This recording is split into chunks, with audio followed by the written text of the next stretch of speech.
Our next porch story features Matt Klope, and he's going to be telling us all about the woodpeckers of Whidbey Island.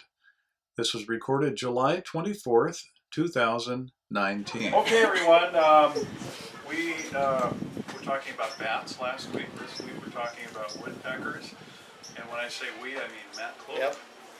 Retired Navy wildlife biologist and taxidermist. Yep. And overall good guy and supplier of scythe.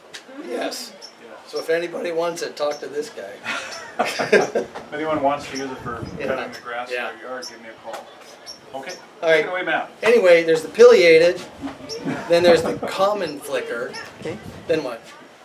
Harry, Then what? Downy, Then and look over here. the one with the red, I forgot his name there. Which is, that's what I, Red-breasted yeah, I Sap thought that, Sucker, and that is a member of the woodpecker family. Now, what makes a woodpecker? his And beak, not a songbird? his beak. What else? The Give me noise three- he makes on my No. drain Give pipes. me three things that makes a woodpecker a Oh, woodpecker. his toes. His toes. What about his toes? No, they're not this. That's any bird is this. I don't know. It's this. Oh, three of them. No. 2 forward, 2 back. Oh. Most birds have 3 forward, 1 back. They have 2 and 2, so they can grab onto the tree. Okay? And you'll see the feet here. That's why I brought these. So that's 2 and 2. Very different toes. What's the third adaptation that makes a woodpecker a woodpecker? He has a really long curved tongue. Well, the tongue is another one, but I'm thinking outside the bird. His tail. He has extremely stiff tail feathers, which are called rectrices, and they're stiff and they act as a third leg. When you see a woodpecker go up the tree, he climbs with his feet, but his tail's a prop, and they kind of hop up the tree. These tail feathers are extremely stiff, and he can prop himself on the tree, so he can just stick on there. Now the tongue was another one. His tongue, I was telling my buddy Ted, they've got amazing tongues. The tongue actually starts right here. And those ligaments go all the way back, all the way down, all the way out to the tongue. So when you pull a tongue out on a dead woodpecker, it starts moving right here. And they can come out, the pileated's tongue is about that long. Because it's wrapped up clear around the back of his head to here. I mean, right above his eye, right here. So when his tongue comes out, it comes all the way down, and on the end of a tongue is a barb with backward barbs. So when he shoves that tongue in a hole, if he hits a bug or a larva, it's hooked and he drags it out. And when they tap on the tree, they're listening for hollow areas. Now they can drill a hole too, but they're tapping, listening, and in the hollow area, they'll shove that tongue in there and start feeling around until they hook it and out it comes. And they'll eat anything. They really will eat anything. Okay, these are them. Let's talk about the big guy first. This is the pileated. Now, you got to remember, all these birds are found dead, so they're not in the best condition, but we do the best we can. But this is a pileated. This is a young one. He's not in real good plumage. But when you see him fly, you're going to see these white on the wings, and he's big. I mean, his wingspan is about that big, and when he comes through the woods and lands on a tree, you can actually hear him hit the tree. These wings are not like an owl's wing that has silent flight. These guys are loud, and this guy is very vocal in the woods. You can hear him for hundreds of yards. And this tail, this is those real stiff tail feathers, and you're going to get to feel all these, and I want you to feel those tail feathers. They are stiff, very stiff. And with this beak, he can poke some serious holes in trees or dig out a nest cavity. So this is the pileated. He's a big boy. I got to remember how these go in here. Cheryl's going to kill me. Okay, the next big one is our flicker. This is the common flicker. This is the orange version. That's the yellow version. It's the same species, just different color variations. And this happens a lot in nature. For example, the black bear comes in 5 colors. The red fox comes in 5 different colors, from red to black, pitch black. This is the same bird, but right now, like I said, we're in the lumper area, so they've lumped them together to the common flicker. 10 years ago, this was the yellow shafted, this was the red shafted, but now they've lumped them. So these are two young birds, not real smart because they're dead. This is the Sap Sucker. It's a type of woodpecker, but it's the Sap Sucker family. And there's many Sap Suckers around North America, but this is the only one we have here. It's the red-breasted. And they're beautiful birds. And he's also got that tail and that tongue structure, so it really makes him a member of the woodpecker family. And these are all over the place. You just have to go look. And the best way to find these things is to listen for them. Just go out in the woods and stop and listen. You'll hear them tapping. And you can tell the species by the way they tap on the trees. So if you really go out with a good birder, which I'm not a good woodpecker person, but if you hear them tapping, they'll tell you, oh, that's a hairy, or that's a downy, just by the way they tap. This is the hairy woodpecker. There's no red on him, he's just black and white, but a lot of white on the tail.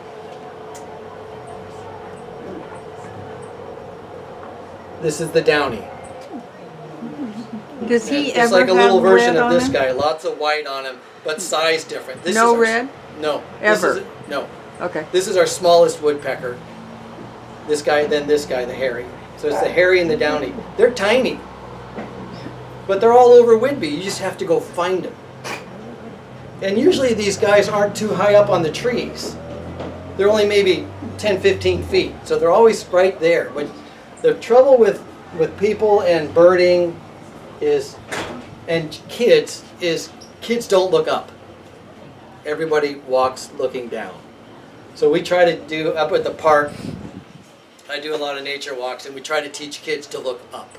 So we will hang things in the trees, like a bag of M&Ms or something. And that trains the kids to keep looking up.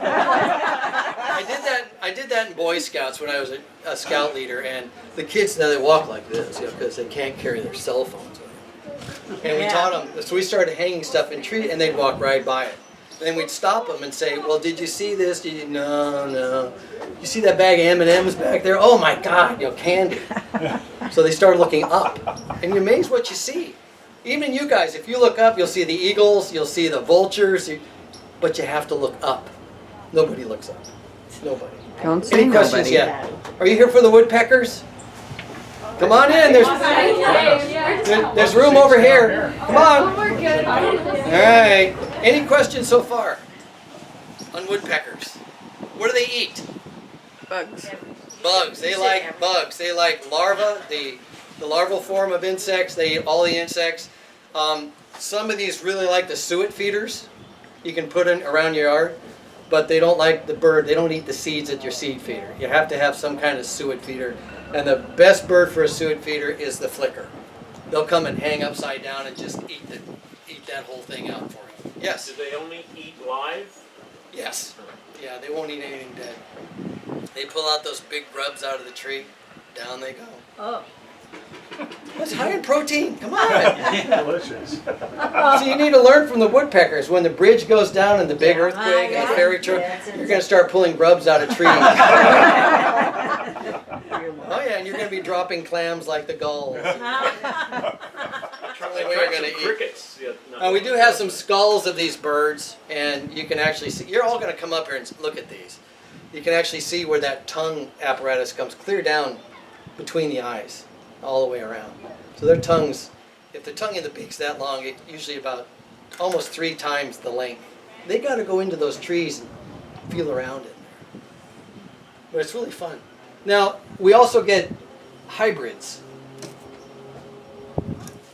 This is one was brought in the other day, and Kim and I, it was a rotten bird. So the Audubon Society we prepare all these specimens. This is all permitted through the Fish and Wildlife Service for educational stuff.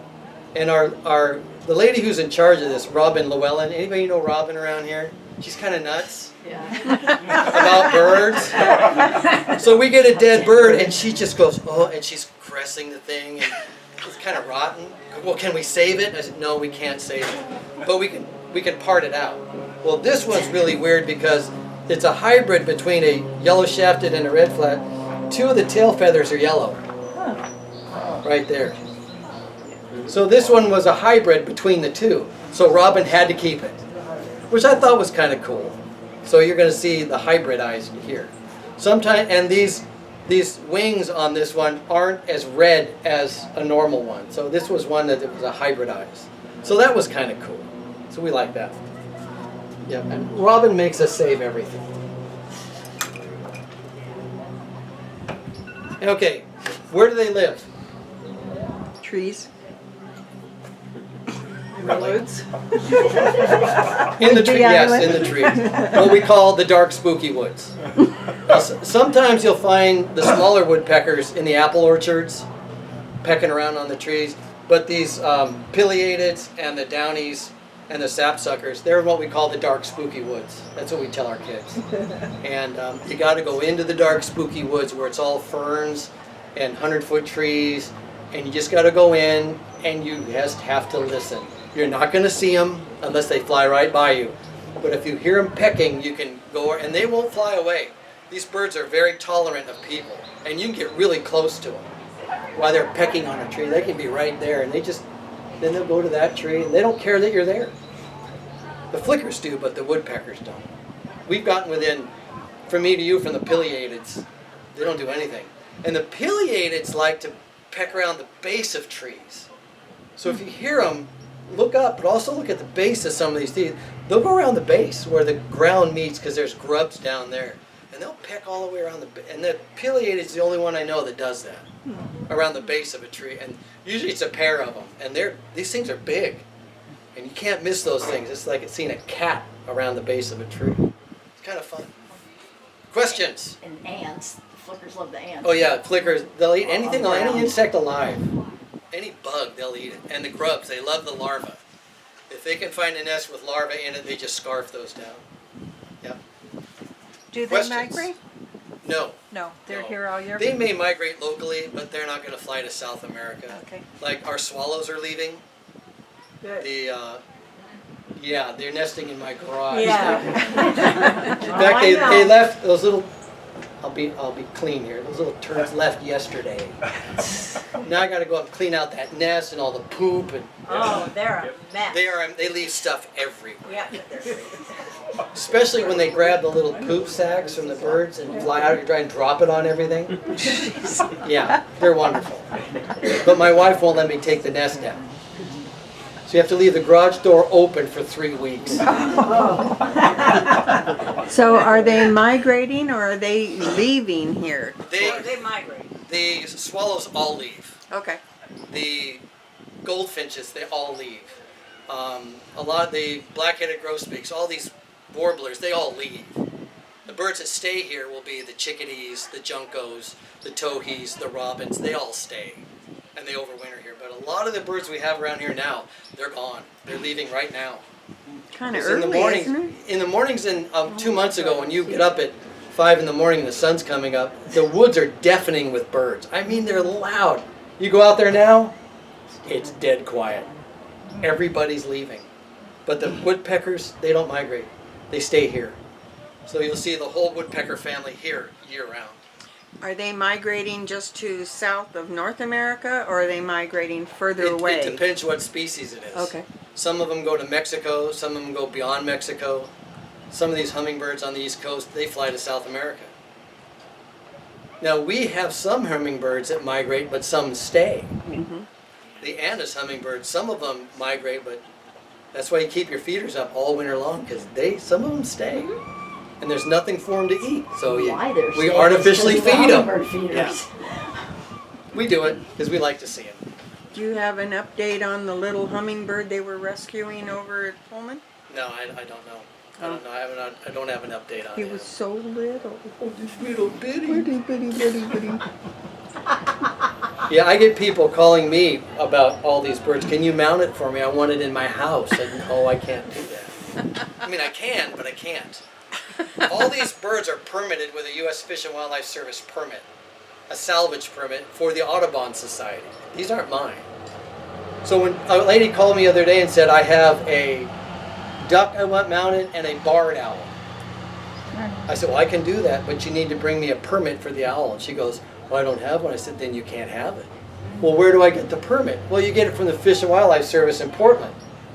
well, can you give me their phone number? I said, no, because they're not going to give you the permit. They'll give him a permit for the museum or the state park or an Audubon, an institution of learning. But for John Q. Public, like you or me, I don't even get one. These are all Audubon Society for teaching. They're all teaching aids. So on her duck, if she had a hunting permit. If she's got a you duck would and mount her someone's duck. hunting license, yes, I can take it. But they can't have these. But I get hummingbirds. People get hummingbirds all the time. Can you mount it? Yeah, but no. They need a permit. All birds are protected under the Migratory Bird Treaty Act. All birds, except, because there's always an exception, the starling, the English house sparrow. Any other bird needs a permit to obtain, to hold, to salvage, whatever. Some need more permits, like the eagles. You got to have multiple permits that you will never get. So I was told it's illegal to even have an eagle feather. Totally illegal. Yes. What if you How just... many do you have? Oh, you know what? You're not even a good liar. Everybody here's got an eagle feather. Come on, you do. I pass them on to my Indian friends. Oh, no, you don't. Yeah, I do. Just the eagle feather. You guys are pathetic. Pass them on to you then. I don't want them. No, when the Migratory Bird Treaty Act, it's not the bird, it's parts thereof. Feathers. A robin, get this, you pick up a seagull feather on the beach. You've just violated federal law. You're possessing a protected, look at you, you have a You said goat. seagull. No, we were laughing at you. I said You seagull said for the general public. There's no she's being there's no such thing as a seagull. There's no such thing as a hawk. There's no such thing as an owl. There's no such thing as a woodpecker. This is what I tell children. They have two names. They're a Downy woodpecker. They're a glaucous-winged gull. They're a barred owl. There are very few birds that don't have a first and last name. Even the American robin. Okay? So everything's got two names. So I have to tell kids, you can't say, well, there's a seagull. There's no such thing as a seagull. There's no such thing as a gull. It's a herring gull, a glaucous-winged gull, a western gull. So you got to learn woodpeckers. So they all have a first and last name. But they're all protected. And so are their feathers. So if you have an eagle feather, And their nests. give it to somebody. The nests are protected as long as they're active. You know what a bush tit nest looks like? They're those beautiful hanging down nests. As long as they're not active, you can have them. Oh. I didn't think But if they're that. active, you can't have them. That would be kind There's of lots of hard. rules, lots of regulations. Let's talk woodpeckers. Any other questions about woodpeckers? You're going to come up and hold all these. What's Flicker's other name? It's the common flicker. Common flicker. Is there an uncommon flicker? No. There's a lot of common birds out there. Yeah. Why does the flicker like to hammer on metal? At 5:30 in the morning. Oh, you mean the air vents on my house at 5 in the morning? Yes, Because he's looking for a girlfriend. that's what I thought. It's called drumming. And these birds will drum on things, the loudest thing they can find, which is usually tin, saying, hey baby, I'm here. here I am. Yeah, check Does out it my work? beak. Does it work? I would imagine it does. That's why they do. I throw things at them. I mean, when they hit those vents on your roof, it reverberates through your whole house. Yeah. And I mean, it's like a gun up there. It's at my neighbors that I hear it. Not at my house, at my neighbors. Don't shoot him. Who, the neighbor? The common flicker. Not the common name. Common neighbor, yeah. Yeah, yeah. Anything else on So is the common flicker the only one that does that on the drain pipes and that? pretty much, yeah. I don't know of any woodpeckers that I beat on thought your I house. saw a pileated Rain on gutters. They like rain gutters. Yes. They like the flashing around your chimney. Anything metal, they'll just machine gun up there. But it's, hey baby, listen to me. That's all that is. Yes, He ma'am. lived in a log house in the Pileated. On the logs. Do it on the log. On the logs, yeah. But on metal, the only bird I know is the flicker does it on actual metal. Little sap I mean, that just suckers. must rattle his brain. Yeah, that's my thought. Well, they're constructed with aren't they with when they do that, that doesn't hurt them. No, the skull on a woodpecker, they've done a lot of studies that skull is built to beat themselves to death their whole lifetime. It doesn't hurt them at all. Right. If we did that, no. We'd be the concussion. That's what happened to Rick. What? Yeah. No, woodpeckers are designed to take the beating. I mean, when you watch a big pileated tear apart a rotten tree, they can do some serious damage. I mean, the chips are flying everywhere, and it doesn't hurt them at all. Their whole life they beat their heads against the tree. Yeah. But they're designed for it. Yeah. Thank you very much. All right, you're very welcome. enjoyable. Thank you, sir. Call me. Yeah. We'll do it again. I appreciate I got it. lots of parts. Thanks Nice for bringing meeting your you. dead birds.